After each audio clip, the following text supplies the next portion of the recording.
제목은 그리스도인의 영적인 삶, 감각적인 삶이라는 제목입니다. 그리스도인의 영적인 삶, 감각적인 삶이라는 제목입니다. 저 밖에는 장사를 열심히 하시네. 무슨 소리지 저기? 부산에서 많이 듣던 거는 계란이 왔을 때 게장수, 특히 우리 동네 게장수가 이렇게 막 게장수들 막 개파수 그러고 지금 비슷한 그런 석상기 소리가 나요. 열심히 사시는. 그리스도인들이 예수를 믿고 예배를 드리면서 신앙생활을 할 때 사람들이 갈망이 있죠. 어떻게 하면 영적으로 살 수 있을까? 그런 갈망이 다 있습니다. 영적인 삶이 어떤 것인가? 영적으로 사는 것이 어떤 삶인가? 그래서 교회에서도 영적인 삶을 살아가는 사람을 보고 모두 존경하죠. 존경하고 또 어떻게 닮아갈 수 있을까? 훌륭한 목사님이 어떤 분이냐? 기준이 영적으로 사는 사람이다. 그죠? 이 기독교를 떠나서도 일반 기독교 외에 다른 종교를 다 포함해서 칭송을 받고 그리고 관심을 끌고 어떤 리더가 될 수 있는 어떤 정신적인 지주다. 그렇게 될 수 있는 그런 사람의 특징이 뭐냐? 영적인, 좀 다른, 약간 신비로운 그런 모습을 띠고 있는 것. 근데 교회 안에서도 마찬가지로 많은 성도님들이 영적인 삶이 무엇인가? 진짜 그리스도의 영적인 삶이 무엇인가? 훌륭한 목사님 저분 영적이셔. 저 성도님이 영적이셔. 저 권사님 저 장로님이 참 영적이셔. 그래요? 그 사람한테 가서 기도 좀 받아봐야겠네. 이런 마음이 막 들잖아요. 괜히 영적인 사람한테 더 가서 교제하고 싶고, 그죠? 그 비결도 알고 싶고, 그렇죠. 영적인 삶, 우리의 기준이 영적인 삶이 무엇인가? 쉽게 사람들이 접근할 수 있는 것은 어떤 일상적이 아닌, 우리 일반적이지 않은, 그죠? 3차원적이지 않은 어떤 4차원적인 신비로운 그런 부분, 크게 말씀드리면 어떤 은사적인 부분들, 그런 은사적인 부분들, 눈에 보이지 않지만 하나님의 능력이 나타나는 그런 부분들에 두드러지게 나타나는 삶, 그런 삶을 사는 사람이 많죠. 의외로 많습니다. 특히 가까이 보면 우리가 방언하고, 그죠? 예언하는 것, 이런 것만 봐도 어떤 사람은 되게 영적으로 보죠. 저 사람이 방언하는데 어떻게 방언을 또 방언 통변도 하는데 통변을 해? 영적이구만, 그죠? 그리고 예언을 하는데 다 맞추네. 그래 신기하다. 신기하다 이꼴은 영적이다. 이렇게 사람들도 생각해요. 아니 어떤 사람은 기도를 많이 한대. 저 사람은 한평생 기도로 살았어. 영적이시구나. 그런가? 그 사람한테 왠지 막 아우라고 있어. 왠지 신비로운 기운이 있어. 기도를 많이 해서. 금식을 많이 하면서 하는데 영적이야? 많은 사람의 기준이 다 다르지만 어떤 일상적이지 않은 것에서 그 영적이라는 것을 찾는 것 같아요. 이런 사람이 나의 기준에서 이런 사람이 영적이고, 나의 기준에서 저런 사람이 영적이고, 그죠? 어떤 생활 속에서 절제가 있으면 그 사람이 영적이고, 그런 부분들을 다 사람마다 다른 것 같아요. 어떤 기준이 없이. 그래서 자기가 존경하는 교회 안에서나 아니면 기독교 인물 중에서 존경하는 인물도 다 다르겠죠. 자기가 추구하는 바, 부족한 부분을 어떤 사람은 해내고 있으면 영적으로 볼 수 있어요. 그래서 다 다른 기준 가운데서 우리가 영적인 삶에 정의를 내릴 수가 있어요. 근데 성경에서 말씀하시는 영적인 삶이 무엇인가? 애매모호한 부분이 아니고 우리 모두 공통적인 온 인류의 그리스도 안에서, 예수 안에서 온 인류의 공통적인 영적인 삶이 무엇인가? 기도가 영적이지 않다는 것은 아니죠. 예언도 마찬가지고 치유도 마찬가지예요. 다 이런 부분들이 영적이지 않다는 것은 아닙니다. 그걸 부인하는 것이 아닙니다. 근본적인 영적인 부분을 지금 말씀을 드리는 거예요. 모세가 구약에서 모세가 가나안 땅에 가까이 왔어요. 그런데 이스라엘 백성들이 불평 불만을 또 토해냅니다. 목마르다고. 모세야 목마르 죽겠다고. 우리가 버틸 수가 없다고. 이제 거의 다 왔어요.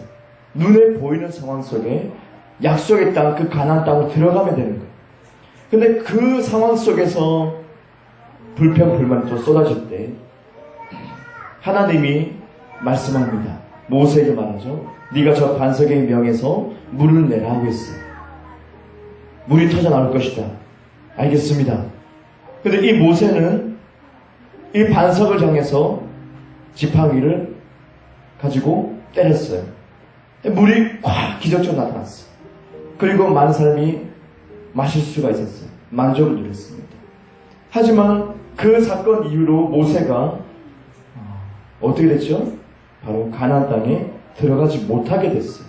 안타깝게도 많은 긴 여정 속에 모세가 리더로서 잘 해왔는데 근데 가나안 땅에 들어가지 못했어요. 정말 안타까워요. 계속 생각해보면 너무 안타까운 것 같아요. 그렇게 고생하면서 큰 시련들을 겪어오면서 고난들을 이겨내가면서 그 많은 무리들을 그죠?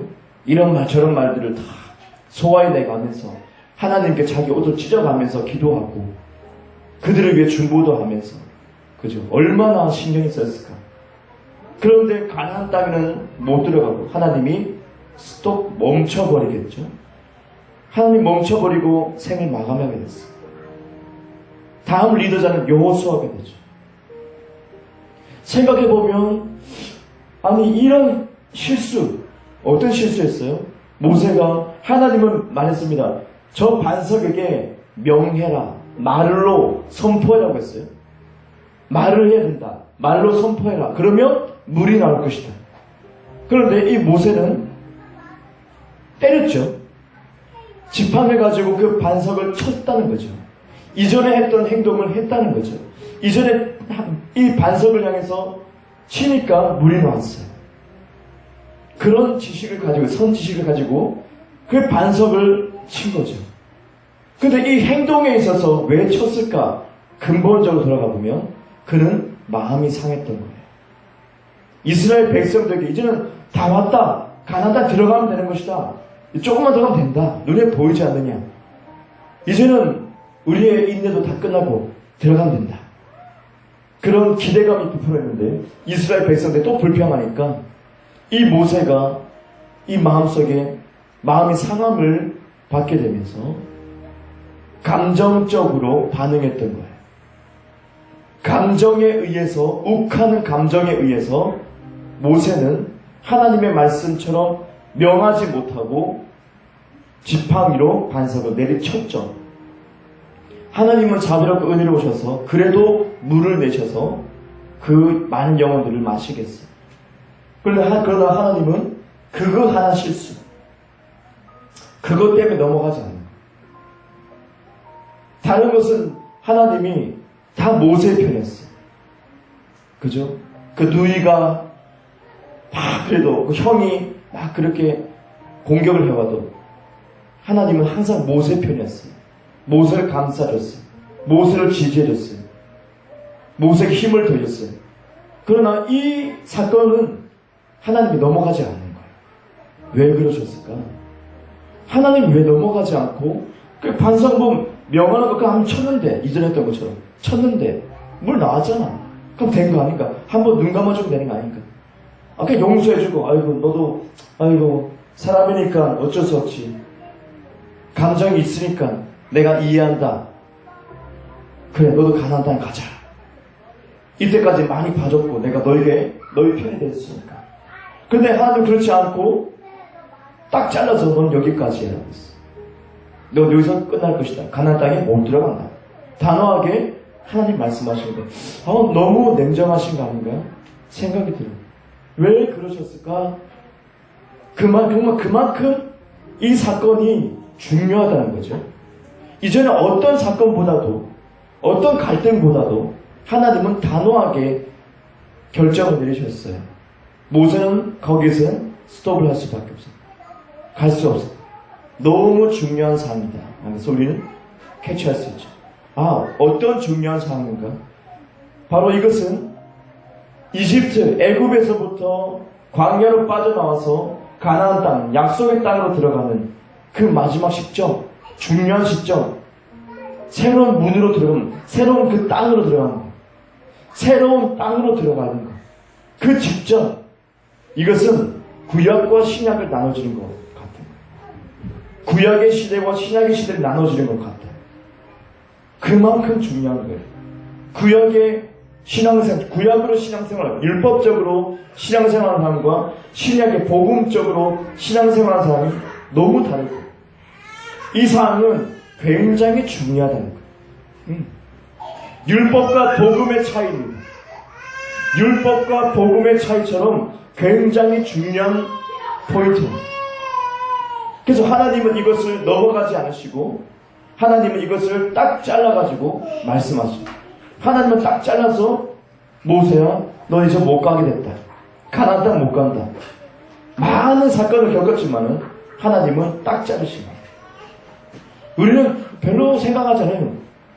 우리는 그냥 율법적인 삶, 그죠? 행함을 강조하고 행함을 바꾸려고 하는 그런 삶, 그리고 믿음으로 사는 삶, 별 차이가 없다고 느껴져요. 하지만 하나님께서는 이것을 중요하다고 말씀하시고 있어요. 우리는 이 모습을 발견할 수가 있어요. 감정적으로 모세가 반응했기 때문에. 중요한 것은 이 모세가 감정적으로 그 사건에 대해서 반응했기 때문에 하나님은 딱 자르신 거예요. 왜요? 새로운 땅, 가나안 땅에서는 그 감정적인 부분이 통하지가 않기 때문이죠. 구약에서 율법이 신약에서 통하지가 않기 때문이죠. 율법을 완성하신 예수님의 그 복음이 통하기 때문에, 새로운 사랑의 법이 통하기 때문에, 이것으로 돼야 되기 때문에, 바로 이것을 계시하기 위해서 하나님은 모세에게 조금은 매몰차게 그런 결정을 내리신 거예요.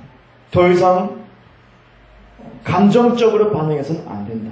여호수아가 다음 리더가 되면서 여호수아는 가나안 땅에 들어가게 됩니다. 그리고 들어가서 무엇을 만납니까? 여리고성을 만나게 되죠. 이 여리고성의 견고한 진을 봅니다. 이걸 어떻게 뚫고 나갈 수 있을까? 근데 하나님은 모세에게 명한 것처럼 지팡이를 들고 그 벽을 치라 하지 않았어요. 어떻게 합니까? 하나님의 전략이 내려옵니다. 어떻게 합니까? 소리를 지르라고 하죠. 명하는 것을 이해해요. 모세가 실패했던 그 가나안 땅에 들어가기 직전에 새로운 하나님의 말씀 명하는 것에서 실패했는데 여호수아는 순종하면서 그것을 믿고 실행하기 시작하죠. 그리고 마지막 날 외치기 시작하죠. 나팔 소리와 함께 외치기 시작하죠. 소리가 그 여리고 성을 무너뜨리기 시작합니다. 더 이상 어떤 행함, 어떤 치는 것, 이것이 아니고 소리로 인해서 가나안 땅에서 새로운 법칙 가운데 하나님의 새로운 법칙으로 그 어둠의 모든 진들이 무너지기 시작합니다. 승리를 거두기 시작합니다. 그만큼 다르구나. 그만큼 구약과 신약이 다르다. 근데 이것을 구분하는 것이 너무 중요하다. 모세가 가나안 땅에 못 들어갈 만큼 중요하다. 이것을 말씀하고 있어요. 자, 감정적인 사람 성경에서 누가 있을까요? 베드로가 있어요. 감정의 기복이 너무 심한 사람, 베드로. 이 베드로가 감정이 너무 심했죠. 예수님을 따라가지만 많은 사건 가운데, 많은 순간 가운데 순간순간 감정이 변해요. 때로는 예수님께 칭찬을 받기도 하는데 담대하게 얘기했기 때문에. 하지만 예수님에게 꾸지람을 받고 또 이 베드로는 또 마음이 또 다운되기도 하고 여러 감정의 변화를 느끼는 것이 베드로입니다. 베드로가 예수님이 무덤에 없어 이 소식을 들었을 때 얼른 뛰어가요. 감정이 막 움직이니까. 예수님께서 부활하셨어요. 근데 이 소식을 듣고도 이 베드로는 어떻게 합니까? 낙심한 마음, 낙심한 감정을 잡지를 못하고 그 감정을 추스르지 못하고 또 곧장 과거로 돌아가죠. 많은 제자와 함께 물고기 잡으러 가는 거예요. 감정을 추스르지 못하고 자신의 감정대로 행동했던 사람이 베드로라고 볼 수 있어요. 하지만 이 베드로가 변화를 받습니다. 바로 오순절날 성령을 받고 나서부터 성령을 받으니까 말씀의 능력이 나타나면서 그죠? 3,000명, 5,000명을 회개시키고 예수님께 돌이키게 하면서 다르게 되고 사람이 변화되기 시작해요. 그런데 이 베드로가 또 감옥에 갇히게 돼요. 이제 사도들이 죽임을 당하는 순간에 이 베드로도 잡히고 결박을 당하고 어두운 감옥 속에 차가운 감옥 속에 갇히게 되는데 이 베드로는 그 감옥 속에서 극한 상황에서 어떻게 했어요? 잠을 자고 있어요. 천사가 와가지고 옆구리 치고 있어요. 그만큼 깊이 잠들고 있어요. 어떻게? 마음이 평안하다. 이전의 감정처럼 막 들쑥날쑥이 아니라 마음이 평안하다는 거죠. 성령을 받으니까 달라지기 시작했어요. 성령이 임하시니까 달라지기 시작했어요. 베드로가 이 감정적인 굉장히 기복심했던 사람인데 마음이 편해지고 감정을 잡을 수 있는 사람으로 변화되었구나 하는 것을 우리가 볼 수 있어요. 성령을 받으면 요한복음 14장 26절 보니까 예수님의 말씀을 생각나게 하려 하신다 하고 있어요.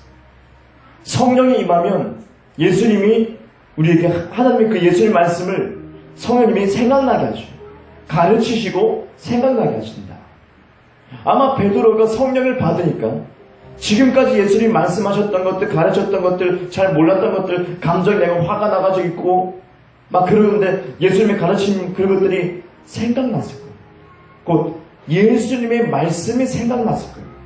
말씀을 붙들기 시작하는 거예요. 그러니까 베드로가 이제 삶에서 행동이 통제가 되기 시작해요. 감정적으로 막 하는 것이 아니라 감옥에 갇혀서 난 어떡해? 그것이 아니라 평안하게 자는 거예요. 하나님을 믿고 자는 거예요.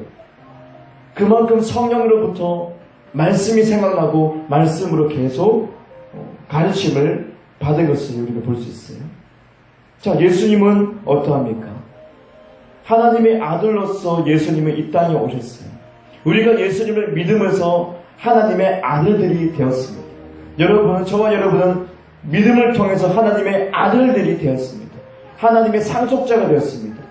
우리가 중요하게 볼 것은 하나님의 아들로서 예수님은 이 땅에 어떻게 살아가느냐, 하나님의 아들의 신분으로서 어떻게 살아가느냐, 이것이 우리의 삶이거든요. 예수님이 직접 보여준 거예요. 그냥 예수 믿는 사람이 아니라 우리는 신분이 변화되어서 다른 존재, 하나님의 아들이 되었고 똑같이 예수님도 하나님의 아들로서 본보기로 어떻게 살아가는가 보여주신 거예요. 십자가의 고난, 그 핍박, 이것이 오기 전에 예수님께서 죄가 되시고 저주가 되셨어. 우리의 죄와 우리의 저주가 되심으로 예수님은 채찍을 맞고 몸이 갈기갈기 찢어지면서 극한 고통을 당하게 되고 피를 쏟아내고 많은 사람의 조롱거리가 되고, 그렇죠. 그 상황 속에서 다 이겨내고 있습니다. 불평하지 않아요. 그리고 십자가에서 못 박히시고 얼마나 아프셨을까, 얼마나 마음이 그랬을까. 하지만 예수님은 다 이겨내시고 참아내세요.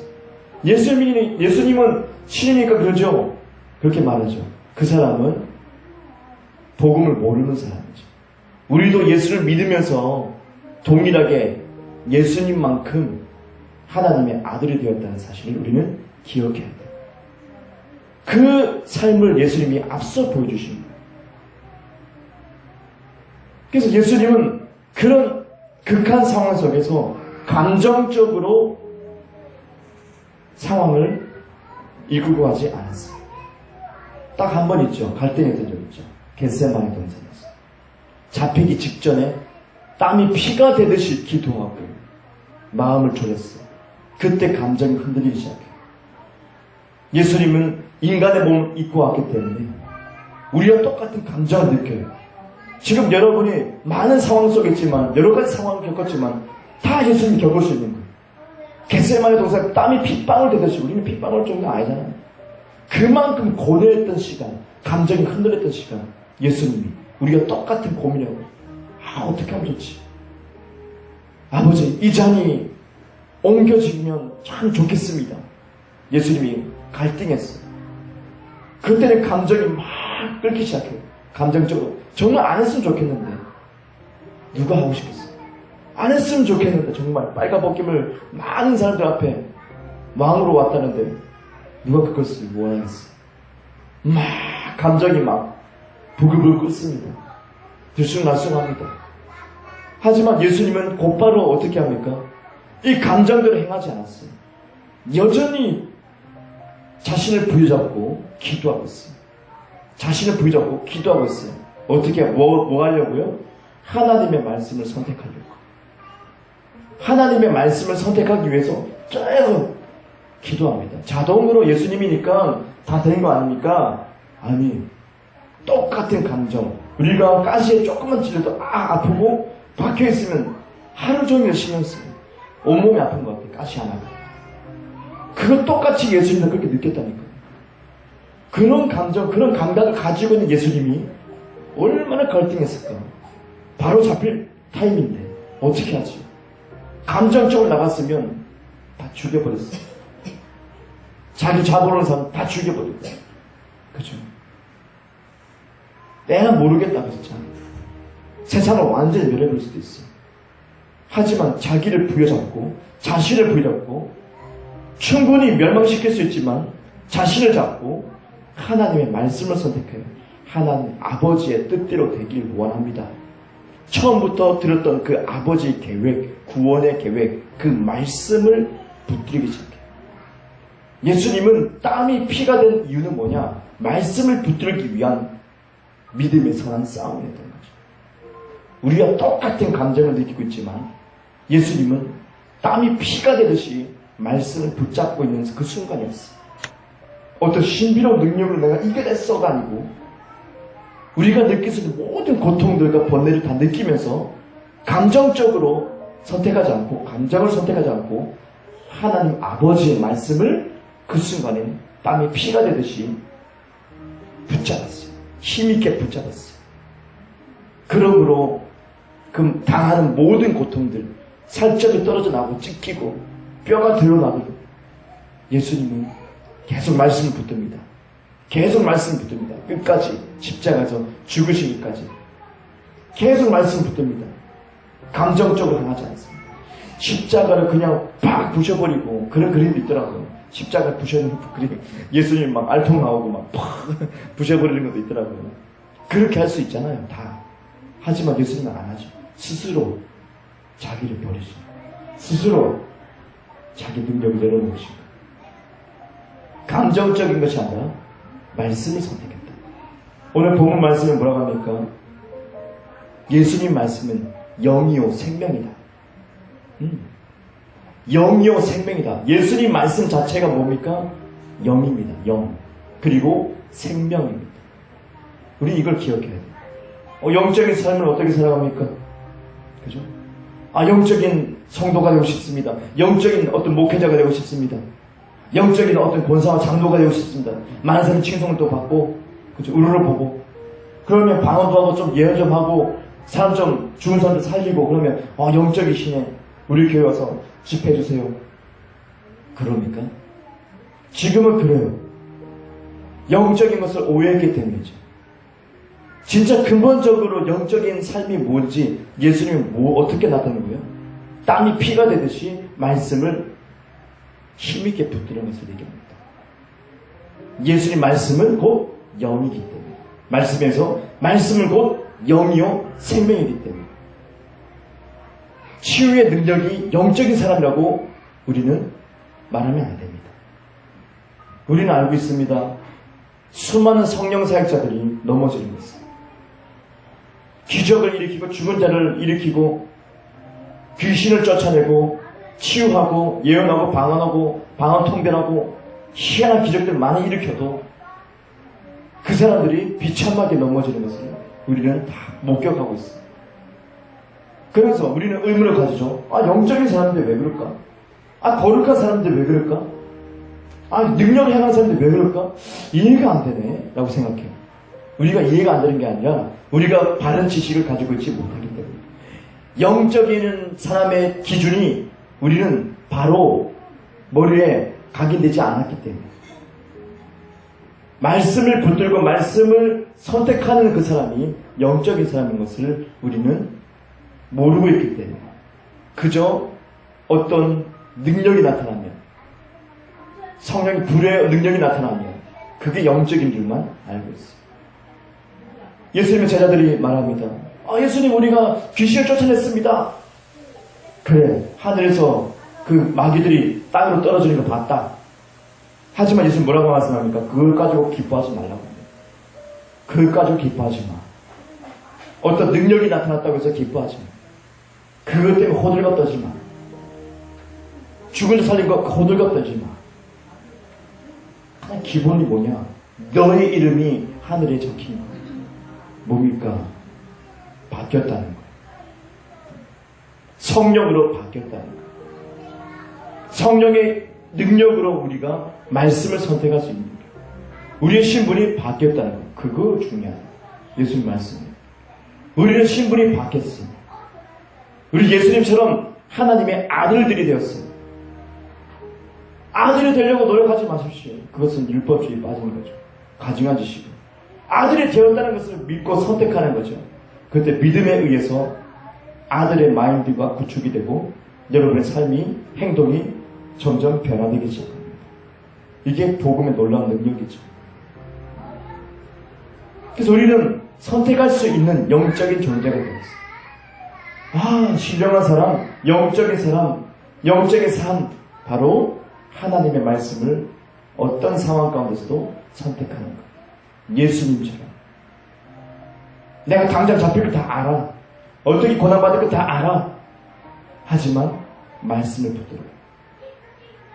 아버지 뜻대로 되길 원합니다. 그래서 우리는 너무 쉽게 감정 가운데 너무 노출되면서 태어나면서부터 감정적으로 살아왔기 때문에 학습에 대해 있어서 참 바꾸기가 힘들죠. 내일 당장 바꿀 수는 없어요. 이전에 제가 결혼을 하고 초창기 때인가요?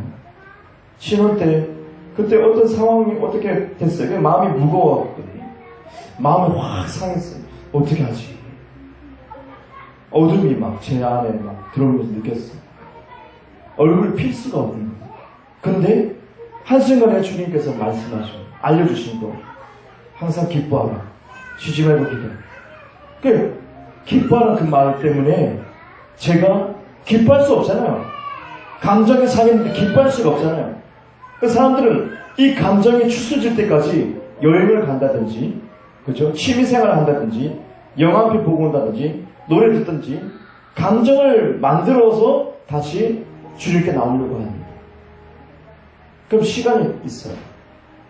시간이 길어요. 다른 사람마다 다 다르지만, 감정을 어떻게 요리 좀 해가지고 추스리고 주님께 나오려고 해요. 근데 이것은 잘못된 거예요. 우리는 그 순간에, 마음이 상했을 때 그 순간에 어떡하지? 근데 그 순간에 말씀을 떠올리고 성령께 의지하죠. 말씀이 떠올리고 그 말씀을 내가 믿어버리는 거죠. 기뻐하라. 기뻐야겠다. 말씀을 의지하고 그냥 단순해요. 기쁨을 잡는 거야, 내가. 여러분 그럴 수 있어요. 마음은 확 상했어. 하지만 기뻐한다는 것을, 그 말씀을 내가 선택했을 때 그 순간에 기적이 나타나요. 모든 감정이 쑥 사라져버렸어. 그래서 마음 상했는데 기뻐하라, 그 계시의 말씀 때문에 기뻐해야지. 기쁨을 선택해야지. 딱 마음으로 딱 잡았어요. 근데 상했던 감정이 순식간에 훅 사라져버렸어. 이거 며칠도 안 걸려서. 이야, 희한하다. 며칠 안 걸렸어. 희한하다. 말씀의 능력이구나. 우리 힘으로, 우리 지식으로, 우리 경험으로 감정을 추스르기 위해서 어디 뭘 하고 뭐 필요 없다는 말은 아닙니다. 그것도 다 여러분이 하시면 돼요. 지혜까지는 되는데. 근데 가장 빠른 길이 뭐냐? 하나님 말씀을 내가 선택하는 거야. 진짜 믿고 선택해버려. 난 기쁜 사람이야. 딱 선택해버려. 믿어버리기 시작해. 내 마음에 착 달라붙기 시작해. 그러면 감정은 순식간에 안개와 같이 사라집니다. 왜요? 그것은 원래 허상이기 때문에. 허상이기 때문에. 우리는 영이죠. 우리의 존재는, 예수 믿는 우리 존재는 혼이 아닙니다. 영입니다. 영. 말씀으로 이루어졌고 말씀에 반응하게 돼 있어요. 여러분은 말씀만 선택한다면 진짜 그러면 허상이 안개와 같은 그런 감정이 순식간에 없어져요. 이걸 경험하셔요. 이게 바로 뭡니까? 영적인 사람이에요.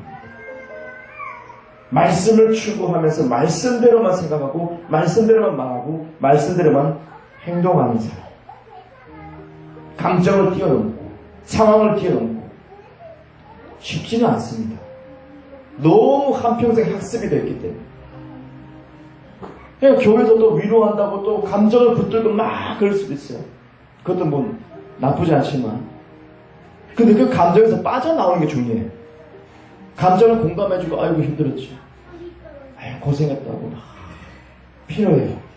하지만 중요한 건 여기서 빠져나와요. 그 감정에서 상한 감정에서 힘든 감정에서 빠져나와서 승리의 감정, 말씀에 서는 게 제일 중요해요. 위로를 100명, 1000명을 받으면 뭐예요? 변하는 것은 아무것도 없어요. 근데 내가 말씀을 딱 선택했다. 그러면 변화되기 시작해요. 내 안에서부터 뭔가 변화되기 시작해요. 내 마음가짐과 태도가 변화되기 시작해요. 상황이 변화되기 시작해요. 말씀의 능력 가운데서. 우리가 서로 위로가 필요합니다. 하지만 결론적으로 말씀에 서는 것을 우리는 알려줘야 됩니다. 영적으로 자라지 못한 사람은 이것을 잘 몰라요. 위로받기만 원해요. 내 말 좀 들어보세요. 성숙한 사람은 어떻게 합니까? 성장한 사람은 어떻게 해요? 네, 말씀을 선택하려고 주님께 나갑니다. 말씀을 선택하기 위해서 예수님처럼 기도하기 시작합니다. 방언으로 막 기도하기 시작합니다. 영을 세우기 때문에 말씀에 막 그때로 막 터져 나옵니다. 말씀들이. 그거 붙들고 내가 일어날 수 있는. 진짜 영적인 사람은 그렇게 시작해요. 진짜 그리스도인을 그렇게 해야 돼요. 감정 위로받기 위해서 여기저기 다니는 것이 아니고 나 좀 보라고 나 불쌍하다고 이게 아니고 말씀에 서겠습니다. 예수님처럼 땀이 피가 되듯이 위로받는 것이 아니라 땀이 피가 되듯이 여러분은 말씀을 선택합니다. 바로 그런 사람이 신령한 사람, 그런 사람이 영의 사람, 그런 사람이 진짜 그리스도입니다.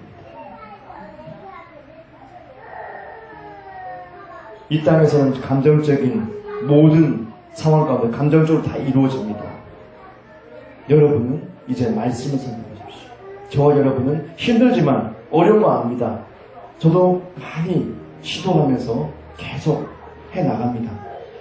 여러분도 이제 모든 상황 가운데 욱하면서 베드로처럼 거듭나기 전에 베드로처럼 그러지 말고 갈등은 있으나 마음에 갈등은 있지만 말씀을 선택하면 나는 오늘 감사해야 되고 오늘 내 기뻐해야 돼. 왜? 나는 하나님의 아들이 되었으니까. 아들은 감정적으로 행하지 않아. 이걸 아십니다. 하나님의 아들은 절대 감정적으로 행하지 않아. 감정이 나를 지배할 수가 없어. 라고 나는 단호하게 선포할 수가 있어요. 그리고 말씀을 선택해서 그래 나는 할 수 있는 존재 되지. 내게 능력 주신 자 안에서 내가 모든 것을 할 수 있다. 저것은 그냥 적은 것이 아니죠. 진짜이기 때문에 적은 거죠. 나에게 위로되는 말씀입니까? 아니요. 실제입니다. 저 말씀은 실제이기 때문에 우리에게 준 거예요. 누가 믿느냐 정말. 감정에 내 자신을 세워놓느냐? 말씀에 나 자신을 세워놓느냐? 그 믿음의 선한 싸움을 여러분, 저와 여러분이 해나가시면 좋을 것 같아요. 그래서 다른 사람이 이해할 수 없는 상황이 이렇게 안 좋은데 왜 기뻐합니까? 라고 물어볼 수 있습니다. 믿음의 거장 중에서 많은 이런 사람들이 있죠. 항상 웃고 있어요. 별일을 다 겪죠. 이 땅에 마귀가 있으니까 분명히 사고도 당할 수도 있고, 뭐, 불법적 역사니까 질병도 걸릴 수도 있고, 마귀가 막 역사한단 말이죠. 가정에 문제가 있을 수도 있고. 하지만, 진짜 영적으로 성숙한 사람은 미소를 띠게 되죠. 말씀에 서 있기 때문에. 그리고, 감정적으로 불안한 사람들을 추스릴 수도 있습니다. 영적으로 성장한다면, 진짜 영의 사람이 된다면, 그렇게 되겠죠. 저와 여러분이 리더가 되고, 저와 여러분이 진짜 영적인 사람이 되어서 말씀을 선택하고 그에 따라서 능력이 나타나는 그런 사람들이 되어서 온전한 빛을 발하기를 축복합니다. 네, 기도하겠습니다. 놀라우신 하나님 감사드립니다. 복된 날 주님께서 그리스도인의 영적인 삶과 감각적인 삶을 비교해 볼 수 있는 시간 주심을 감사합니다. 하나님 아버지, 우리는 영적인 존재입니다.